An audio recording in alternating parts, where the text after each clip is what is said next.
사랑하는 성도 여러분, 우리는 오늘 한 편의 드라마를 보았습니다. 여러분들은 드라마 속에 나오는 김 과장에 대해서 어떻게 생각을 하십니까? 김 과장에게 주어진 환경에 대해서 한번 우리가 몇 가지 한번 나눠보고자 하는데요. 먼저 첫 번째로 김 과장은 나름대로 회사 일을 열심히 하는 사람 같았습니다. 그런데 뭔가 좀 일이 잘 풀리지가 않습니다. 그리고 은행에서 걸려온 전화는 바운스가 났다고 하는데 이것을 보니까 재정적으로도 그리 썩 넉넉해 보이지는 않습니다. 엎친 데 덮친 격으로 아침에 타고 나온 자동차는 트랜스미션이 고장이 났습니다. 그렇다고 해서 지금 당장 고칠 수 있는 형편도 아닙니다. 아이들은 점점 커가고 아이들에 대한 요구는 점점 많아지고 있습니다. 그리고 정말 마음은 그렇지 않은데 아내와 말다툼이 사소한 일로 잦아지고 있습니다. 그리고 한 가지 더 말씀을 드리자면 몸이 좀 어디가 이상한 것 같습니다. 그런데 선뜻 병원에도 가지 못합니다. 왜 병원에 못 갈까요? 물론 돈 문제이기도 합니다. 그러나 더 중요한 게 있습니다. 혹시 병원에 가서 큰 병이라도 걸렸다는 소식을 들을까 봐 그게 두려운 겁니다. 돈이 두려운 것이 아니라 그 소식을 들을까 봐 두려운 것입니다. 김 과장이 아프면 그 다음은 어떻게 되는 거죠? 여러분 가족은 어떻게 되는 것입니까? 아마 적어도 김 과장의 나이 정도 됐으면 또 김 과장 같이 한 가정의 가정이라면 김 과장의 마음을 충분히 공감하리라 생각이 됩니다. 오늘 우리 교회에서 집사님들이 처음으로 드라마 한 편을 준비해서 예배 시간에 올려드렸습니다. 저는 오늘 그는 그랬다라는 드라마를 보면서 그런 생각을 한번 해보았습니다. 김 과장이라는 사람은 정말 열심히 인생을 살아온 사람입니다. 그리고 어찌 보면 지극히 평범한 우리들의 이야기라는 것입니다. 사랑하는 성도 여러분, 드라마에서 보여준 김 과장은 정말 책임감이 강하고 성실한 사람 같아 보이지 않습니까? 나름대로 최선을 다하고 가정적이고 성실한 사람 같아 보이는 우리들의 이야기인 것입니다. 그런데 문제는 여러분 김 과장이 행복해 보이십니까? 적어도 제 눈에는 그렇게 보이지 않습니다. 김 과장에게는 희망이 없어 보입니다. 많은 사람들이 김 과장처럼 나름대로 열심히 살아갑니다. 그리고 노력도 합니다. 그런데 희망이 없습니다. 하루하루 힘들게 살아가고 있지는 않느냐라는 것입니다. 마태복음 11장 28절에 수고하고 무거운 짐진 자들아 다 내게로 오라 내가 너희를 쉬게 하리라 그랬습니다. 성경은 분명히 우리에게 말씀하시기를 수고하고 무거운 짐진 자들아 라고 말씀하고 있습니다. 사람이 인생을 살아가면서 겪게 되는 인생의 문제, 죄의 문제가 있습니다. 사람이 인생을 살면서 삶의 무게가 없는 사람이 있을까요? 저는 아무도 없다고 봅니다. 인생의 무게라고 하는 것은 사람이 기본적으로 살아가는 데 있어서 가장 필요한 것들, 의식주 문제입니다. 무엇을 먹을까? 무엇을 마실까? 무엇을 입을까? 결국은 물질 문제고 돈 문제인데 이 물질 문제와 돈 문제에서 자유로운 사람은 아무도 없습니다. 더 나아가서 건강의 문제도 있고 장여 양육에 대한 문제도 있고 노후에 대한 문제도 있고 여기서 자유로운 사람은 아무도 없다라는 것입니다. 그런데 오늘 성경은 말하기를 인생의 모든 문제를 가진 사람들은 다 모든 것 다 내게로 오라라고 말씀하고 있습니다. 내가 너희를 쉬게 하리라. 다시 말하면 예수 그리스도 안에 우리 인생의 문제에 해답이 들어있다라는 것입니다. 믿으십니까? 그래서 곧이어 말씀하시기를 누가복음 11장 29절에 나는 마음이 온유하고 겸손하니 나의 멍에를 메고 내게 배우라. 그리하면 너희 마음이 쉼을 얻으리니 라고 말씀하고 있습니다. 이스라엘에서는 어미소가 멍에를 메고 밭을 갈 때 새끼 송아지도 어미소와 같이 멍에를 메운다고 합니다. 왜냐하면 어려서부터 일을 하는 것을 새끼 송아지에게 가르치기 위해서 어미소하고 같이 묶어 놓는다는 것입니다. 그런데 정작 힘을 쓰는 소는 누구냐? 어미소예요. 새끼 송아지는 그저 어미소를 따라다니기만 할 뿐이지 멍에의 무게를 전혀 느끼지 못한다고 합니다. 마태복음 11장 29절의 말씀은 이런 배경 가운데서 이스라엘 백성들에게 주어진 것입니다. 나의 멍에를 메고 나에게 배우라라는 얘기는 내 멍에 안으로 들어오라라는 것입니다. 여러분, 인생에 무게가 있지 않습니까? 내가 해결하지 못하는 문제가 있지 않습니까? 그 문제를 가지고 내가 무거운 멍에를 갖고 나가는 것이 아니고 내 멍에 안에, 예수 그리스도 안에 들어오라라고 말씀하고 있는 것입니다. 그래서 마태복음 11장 30절에 이는 내 멍에는 쉽고 내 짐은 가벼움이라 하셨습니다. 예수님께서 인생의 무게를 맡기기만 하면 예수님이 우리 인생의 무게를 대신 다 짊어지고 가시겠다라고 말씀하신 것입니다. 믿으십니까?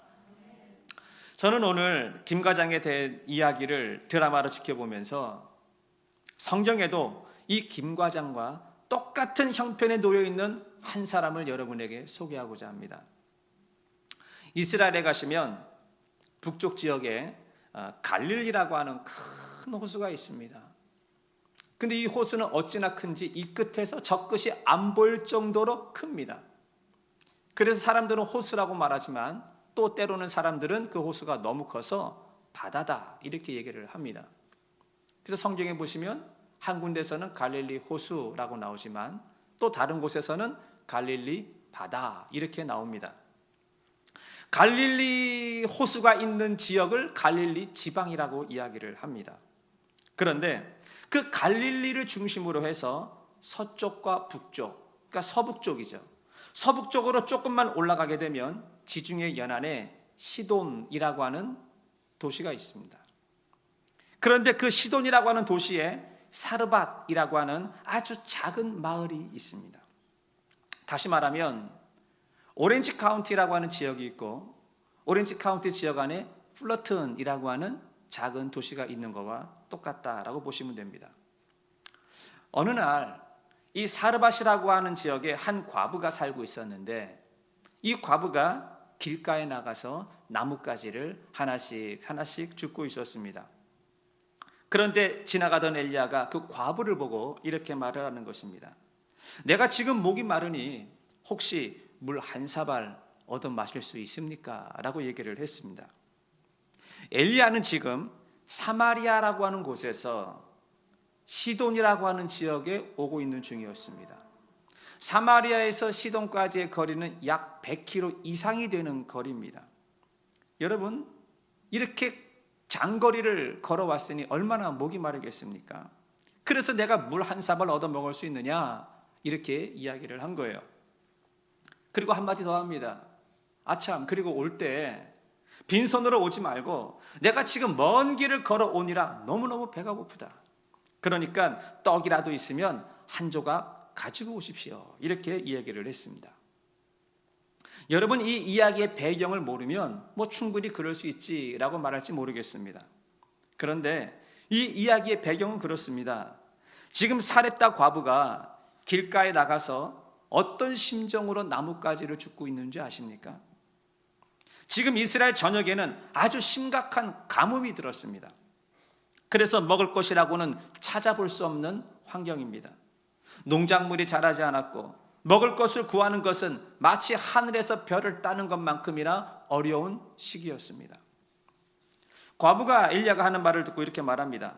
열왕기상 17장 12절에 나는 떡이 없고 다만 통에 가루 한 움큼과 병에 기름 조금뿐이라 내가 나뭇가지 둘을 주워다가 나와 내 아들을 위하여 음식을 만들어 먹고 그 후에 죽으리라. 이렇게 답변을 했습니다. 지금 길거리에서 나뭇가지를 줍는 것은 이것으로 땔감을 삼고 이것으로 불을 피워서 마지막 남아있는 음식 재료를 가지고 음식을 해먹겠다는 거예요. 마지막 음식이라는 것입니다.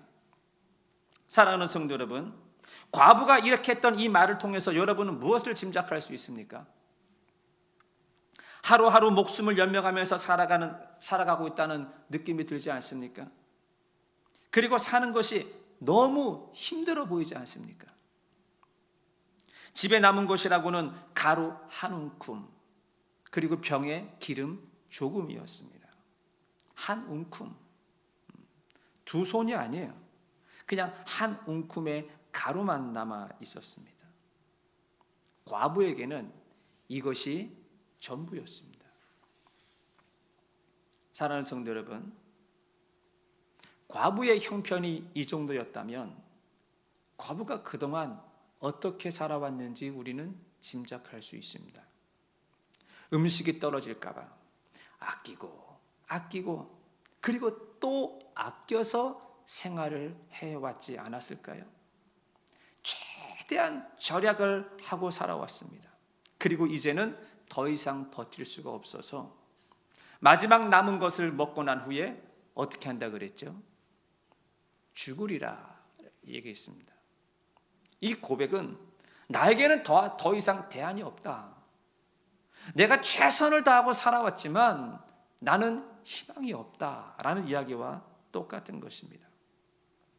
사렙다 과부는 주어진 환경에서 벗어나려고 조금이라도 더 잘 살아보기 위해서 최선을 다하고 살아왔던 사람입니다. 그런데 그의 고백은 나에게는 희망이 없다라는 것이었습니다. 이제 이 마지막 음식을 먹고 난 뒤에는 나는 죽는 일만 남았다라고 이야기하는 것입니다. 제가 한 가지 묻고 싶습니다. 여러분이 보실 때는 이 사렙다 과부가 최선을 다하고 살아왔는데 행복해 보이십니까? 드라마에서 보여준 김 과장도 마찬가지입니다. 김 과장이 자신을 위해서 한 것이 무엇입니까? 제가 볼 때는 아무것도 없습니다. 가정을 지키기 위해서 직장에 나가서 나름대로 최선을 다했습니다. 근데 풀리는 게 없습니다. 그리고 애들 기죽이지 않으려고 또 좋은 경험을 쌓게 하려고 봉급쟁이 형편에 한국에 있는 캠프까지 재작년에 보내지 않았습니까? 그리고 자신의 몸에 좀 이상을 느껴도 당장 병원에 가지를 못합니다. 왜요? 가장이니까 못 가는 것입니다. 여러분 그거 아십니까? 집안의 가장은 아파도 안 됩니다. 집안의 가장은 쉬고 싶어도 쉴 수가 없는 것입니다. 이것이 인생의 무게인 것입니다. 김 과장은 최선을 다하고 살아왔지만 그에게는 희망이 보이지가 않습니다. 그런데 오늘날 지금을 살아가고 있는 우리도 똑같다고 생각을 하지 않습니까? 아니 어찌 보면 우리 모두는 다 조국을 떠난 이민자로 살아가고 있습니다. 그런데 우리의 모습이나 김 과장의 모습이나 다를 바가 뭐 있습니까? 어떤 사람들에게 이민을 왜 왔냐고 물어보면 이렇게 말합니다. 아이들을 위해서 이민을 왔지요. 한국보다 더 좋은 환경에서 공부를 시키고 싶어서 희망을 가지고 이민을 왔습니다 라고 이야기를 합니다. 또 어떤 사람은 한국에서 사는 것이 너무 힘들어서 이민을 가면 한국보다는 낫겠지 않느냐라는 마음으로 꿈을 가지고 이민을 왔다고 합니다.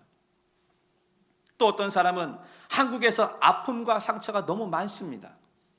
그래서 그 아픔과 상처를 다 잊어버리고 내가 새 출발하고 싶어서 이민을 왔다고 합니다. 그런데 정말 이민 와서 살면 아픔과 상처가 없어집니까? 이민 와서 살게 되면 꿈이 생기고 이민 와서 살게 되면 희망이 생기는 것입니까? 그렇지 않지 않습니까? 다른 나라는 모르겠지만 미국이라고 하는 나라는 제가 살아보니까 먼슬리 페이먼에서 벗어날 수가 없습니다. 사회 구조 자체가 그렇게 되어 있습니다. 그래서 이런 말이 있습니다. 어떤 사람이 물었대요. 미국에서 제일 좋은 차가 어떤 차인 줄 아십니까? 라고 물었답니다. 그런데 아무것도 모르는 초짜들은 이렇게 말한답니다. 아, 그거야 제일 좋은 차는 뭐 벤츠나 BMW나 뭐 포르쉐나 아니면 뭐 벤틀리, 뭐 더 좋은 차들이 뭐가 있습니까? 이런 좋은 차들의 이름을 갖다 붙인다고 합니다. 여러분, 이렇게 말하는 사람은 아직까지 이민자의 삶이 뭔지 몰라서 하는 말입니다. 여러분, 미국에서 제일 좋은 차는요, 페이먼이 없는 차라는 겁니다. 동감하세요? 이 말이 가슴으로 와 닿는 사람들은 이민 생활을 뭘 좀 아는 사람들이에요. 그만큼 꿈과 희망을 갖고 시작한 이민자의 삶이랄지라도 우리가 이곳에서 살아가는 것이 팍팍하게 인생이 돌아가고 힘들다라는 것입니다. 사랑하는 성도 여러분, 인생의 무게를 피할 곳은 아무것도 없습니다. 오늘 성경에 나오는 사르밧 과부나 드라마에서 보여준 김과장이나 오늘 이민자로서 살아가는 우리의 모습이나 시대적인 배경과 서 있는 위치만 다를 뿐이지 다른 것은 하나도 없다라는 것입니다. 그래서 성경은 우리에게 이렇게 말하고 있습니다. 수고하고 무거운 짐진 자들아 다 내게로 오라. 내가 너희를 쉬게 하리라 라고 말씀하고 있는 것입니다. 시대를 떠나서, 환경을 떠나서, 그리고 인종을 떠나서 예수님께서 말씀하셨습니다. 수고하고 무거운 짐진 자들아 다 내게로 오라. 내가 너희를 쉬게 하리라. 예수님만이 우리 인생의 무게를 해결해 주는 분이신 걸 믿으시기를 주의 이름으로 축원을 드립니다. 다시 열왕기상의 이야기로 돌아가자면 엘리야가 과부에게 이렇게 말합니다. 너는 물을 가져올 때 빈손으로 오지 말고 나를 위하여 떡을 한 조각 가지고 와라 라고 말합니다. 그때 과부가 이렇게 말하죠. 날개는 통에 가루 한 움큼과 병에 기름 조금뿐인데 이것으로 마지막 음식을 만들어서 나와 내 아들이 먹고 그 후에는 죽는 날을 기다리고 있습니다. 아주 절망적인 상황이라는 것입니다. 이때 엘리야가 하는 말을 들어보십시오. 우리는 여기에서 우리 인생의 행복을 찾을 수 있는 키를 발견하게 되는 것입니다. 열왕기상 17장 13절 말씀해 보시면 엘리야가 그에게 이르되 두려워하지 말고 가서 내 말대로 하려니와 먼저 그것으로 나를 위하여 작은 떡 한 개를 만들어 내게로 가져오고 그 후에 너와 내 아들을 위하여 만들라 그랬습니다. 첫 번째로 우리 인생의 희망을 놓치지 않기 위해서는 어떻게 해야 되느냐? 가서 내 말대로 하라라는 것입니다. 엘리야의 말이 아니고 지금 네가 나에게 했던 말 있잖아. 당신 나에게 하려고 했던 그 말대로 가서 하라라고 말씀하고 있는 것입니다. 사르밧 과부가 지금 엘리야에게 무슨 말을 하려고 했습니까? 마지막 음식을 위하여 나뭇가지를 줍고 불을 피우고 음식을 만들려고 했습니다. 그거 끝까지 하라는 거예요. 힘들고 어렵고 고통스러워도 너가 하려고 했던 것 하라라고 말씀하고 있는 것입니다. 재미없고 이거 해서 뭐 하나 이런 마음이 들고 행복하지 않고 하기 싫어도 엘리야는 그랬습니다. 너가 하려고 했던 것 그거 하라라고 말했습니다. 다시 말해서 우리가 해야 할 일은 해야 한다라는 것입니다. 지금 사르밧 과부는 음식을 만드는 것이 재미있어서 만드는 게 아니지 않습니까? 행복해서 음식을 만드는 것도 아닙니다. 이것을 먹고 내일을 기대하고 희망을 가지고 음식을 만드는 것도 아닙니다. 이 음식이 마지막 음식인데 먹고 나면 죽는 일만 남았습니다. 그런데 엘리야가 말합니다. 너가 하려고 했던 것 그거 계속해라 라고 말씀하고 있는 것입니다. 사랑하는 성도 여러분, 혹시 여러분들도 이런 생각을 가지고 있습니까? 내가 지금 인생을 왜 사나? 뭐 이거 한다고 좀 내 인생이 바뀌어지나? 뭐 이거 한다고 내가 좀 행복해지나? 해봐야 소용없지. 여러분 이런 생각을 갖고 계신 분이 계십니까? 엘리야가 말합니다. 너가 하려고 했던 것 그거 해라 라고 말씀하고 있는 것입니다. 사람이 행복하지 않은 이유가 어디에 있을까요? 그것은 우리 마음의 태도에 달려 있습니다. 과부는 음식을 하면서 이것이 마지막 음식이라고 하는 생각에서 벗어나지 못했습니다. 그래서 이것을 먹고 나면 죽는 일만 남았다라고 생각을 했기 때문에 과부는 행복하지 않았습니다. 엘리야가 사르밧 과부에게 말합니다. 두려워하지 말고 지금 내가 하던 일을 하려고 하던 일을 해라 라고 말하고 있습니다. 어떻게 해요? 열왕기상 17장 14절 말씀해 보시면 이스라엘의 하나님 여호와의 말씀이 나 여호와가 비를 지면에 내리는 날까지 그 통의 가루가 떨어지지 아니하고 그 병의 기름이 없어지지 아니하리라. 아멘. 하나님의 말씀이 내가 지면에 비를 내리는 날까지 그 통에서 가루가 떨어지지 아니하고 기름병의 기름이 없어지지 아니하리라. 여기서 중요한 것은 하나님의 말씀이라는 것입니다. 하나님이 말씀하시면 여러분 가루통에 가루가 떨어지지 않습니다. 하나님이 말씀하시면 기름병에 기름이 떨어지지 않는 것입니다. 정말 놀라운 것은요, 이 이야기를 듣고 사르밧 과부가 우리에게 보여진 행동입니다. 열왕기상 17장 15절 말씀해 보시면 잘 보십시오. 그가 가서 엘리야의 말대로 하니라 라고 나와 있습니다. 사르밧 과부는 절대 절망의 환경 속에서 희망을 가질 수 있었던 것은 하나님의 말씀을 붙잡는 것 외에는 없었습니다. 환경은 아주 절망적인 상황이었습니다. 아무것도 없었습니다. 과부의 말대로라면 이제 이 마지막 남은 음식을 먹고 죽는 일만 남아 있었습니다. 그런데 이 과부가 잘한 것이 딱 하나 있습니다. 그가 가서 엘리야의 말대로 했다라는 것입니다. 여러분, 엘리야가 무슨 말을 했습니까? 두려워하지 말고 하던 일을 계속 하라라고 말씀했습니다. 사랑하는 성도 여러분, 지금 여러분들은 무슨 일을 하고 있습니까? 지금 하고 있는 일이 희망이 없어 보이십니까? 지금 하고 있는 일이 재미가 없습니까? 지금 하고 있는 일이 행복하지 않습니까? 힘드십니까? 어려우십니까? 그런데 성경은 오늘 우리에게 말씀합니다.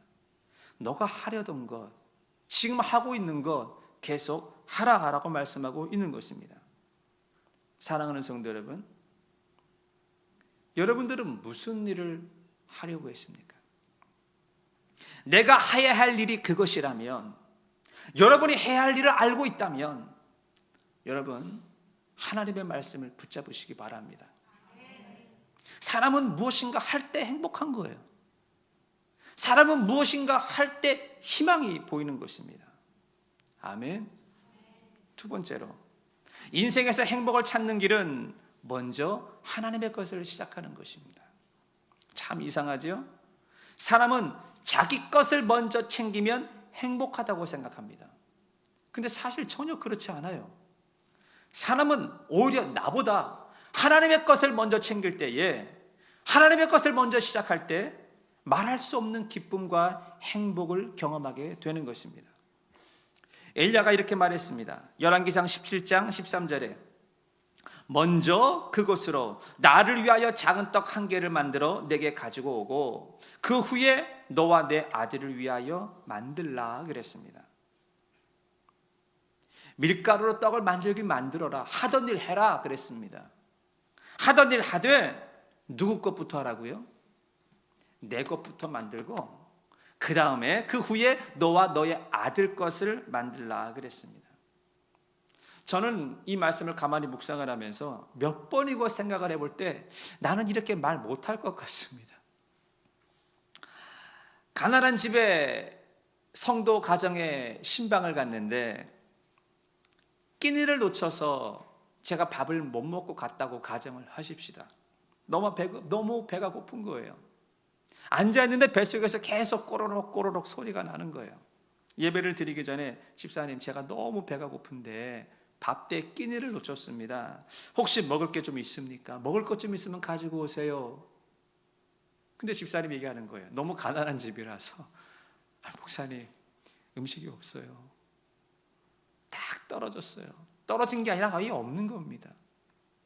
여러분, 이렇게 할 때 여러분 뭐라고 말하시겠습니까? 음식이 없어요? 나가서 사오면 되잖아요. 집사님 여기 나가서 좀 음식 좀 투고해 오세요. 이렇게 말할 수 있습니까? 저는 아직까지 그렇게 말할 수 있는 그런 마음이 준비되어 있지 않습니다. 그런데 엘리야가 말합니다. 너 하던 일 해라. 지금 가루가 얼마큼 있었죠? 한 움큼. 이거 가지고 몇 인분 나오겠습니까? 그런데 말하지 않습니까? 내 것부터 만들고 그리고 너와 너의 아들 것을 만들어라. 이렇게 이야기를 했습니다. 여러분, 엘리야가 하는 말을 잘 생각해 보십시오. 여기서 나오는 엘리야는 하나님을 대신하는 인물입니다. 다시 말해서 내 것부터 만들라라고 하는 것은 네가 아무리 다급하고 아무리 없고 아무리 힘들고 아무리 어렵다 할지라도 하나님의 것을 먼저 하면 안 되겠느냐라고 묻고 있는 것입니다. 저희 교회가 2011년에 노력에서 개척을 했습니다. 그리고 첫 해에 BBS를 했습니다. 모든 부모들이 다 그렇듯이 아이들에게는 할 수 있으면 최선을 다해서 잘해주고 싶은 마음인 게 부모의 마음 아닙니까? 저도 그렇더라고요. 개척 처음 하고 어려운 형편이지만 우리 교육부 아이들에게 BBS를 잘해주고 싶었습니다. 그래서 우리가 백인교회 세대라 살면서도 정말 최선을 다해서 BBS를 했던 경험이 생각납니다. 그 중에서도 제일 기억에 남는 일이 한 가지가 떠오르는데 그 당시 성경학교 주제가 바벨론이었습니다. 기억하십니까? 이스라엘 백성들이 바벨론의 포로로 끌려갔던 이야기. 그런데 하나님의 약속의 말씀을 따라서 그들이 70년 후에 돌아온다는 그런 스토리였습니다. 그래서 환경미화를 하기는 해야 되는데 문제는 이 바벨론 성을 어떻게 만드냐라는 것입니다. 아이디어가 없었어요. 근데 한 부모님이 목사님 그 냉장고 박스를 구해서 바벨론 성을 만듭시다라고 제안을 했습니다. 그거 좋은 아이디어다. 그리고는 냉장고 박스를 주워와서 하드보드로 성을 만들기 시작했습니다. 재단을 하고 잘라서 붙이기를 하고 그리고 거기에 페인트를 칠해야 되는데 페인트가 잘 먹지 않으니까 페인트가 잘 먹으라고 또 하얀 걸 또 바르고 그 위에 또 페인트 칠을 하고 어떻게 만들다 보니까 사람 키보다 훨씬 크게 너무나 멋지게 성을 만들었던 기억이 납니다. 개척교회 치고는 너무 멋지게 BBS를 치렀습니다. 저는 이 과정에서 그 당시 바벨론 성을 만들었던 집사님이 생각이 납니다. 사실 이분은 교회에 열심히 봉사하시는 분이 아니에요. 그냥 교회에 나와주는 것만도 감사한 그런 분이었습니다. 그런데 이분이 몇 날 며칠을 걸려서 하드보드를 주워오고 자르고 재단하고 페인트 칠을 하고 다시 말리고 이렇게 해서 BBS가 잘 끝났습니다. 잘 끝나고 난 뒤에 이분이 자기 와이프한테 그러더래요. 당신이 이 맛 때문에 교회에 가는구나 이렇게 얘기를 하더라는 거예요. 이 맛이 뭐죠? 교회의 충성 봉사도가 높지 않은 분이에요. 그런데 자기가 할 일이 있어요. 얼마든지 핑계를 대고 이유를 대려면 이유를 댈 수 있음에도 불구하고 그분이 시간을 쪼개고 교회 나와서 헌신하고 하나님의 일을 먼저 하고 나니까 뭔지 모르게 이 맛이 느껴진다는 거예요. 이 맛이 뭐예요? 기쁨이 느껴지고 행복이 느껴지더라라는 것입니다. 사랑하는 성도 여러분, 사람은 행복이 어디서 올까요? 돈에서 행복이 올까요? 건강하다고 행복이 올까요? 돈 많은데 불행하게 사는 사람 많지 않습니까? 안 아픈데 불행하게 사는 사람 많지 않습니까? 사람의 행복이 어디서 옵니까? 우리의 행복은 하나님으로부터 오는 걸 믿으시기를 주의 이름으로 축원을 드립니다. 그래서 사람이 행복을 찾고 사람에게 희망을 놓치지 않으려면 우리가 무엇인가 하기는 하되 누구 것부터 하는 거예요? 하나님의 것부터 하는 겁니다. 내 것을 챙기는 것이 아니라 하나님의 것을 먼저 했을 때에 사람은 행복을 느끼고, 사람은 기쁨을 느끼고, 사람은 희망을 갖게 되는 것입니다. 그래서 엘리야가 과부의 형편을 알면서도 그렇게 말했습니다. 너 하던 일 해라. 찢어지게 가난한 거 알고 있지만 하던 일 해라. 그러나 누구 거 먼저 하라고요? 나를 위하여 떡을 먼저 만들고 그리고 너와 너의 아들 것을 만들어라. 이렇게 얘기를 했습니다. 사랑하는 성도 여러분, 한 번 사는 인생입니다. 여러분, 한 번 사는 인생 가운데 어떻게 사시기를 원하시겠습니까? 정말 우리가 하나님 앞에 행복을 찾고 희망을 찾고 살기를 원하시는 분들은 오늘 예수님께서 말씀하셨던 것처럼 나의 두려움을 예수님께 맡겨버리고 우리가 해야 할 일을 하는 것입니다. 아멘. 여러분이 기도하고 준비하고 하려고 했던 것, 그거 계속 하십시오. 그리고 두 번째는 더 나아가서 내 것을 먼저 하는 것이 아니라 하기는 하되 무엇부터 하라고요? 하나님의 것을 먼저 해야 된다는 것입니다. 그러면 우리 삶에 행복이 찾아오고 후회 없는 삶을 살게 될 줄 믿습니다. 아멘. 문 들어 열린 지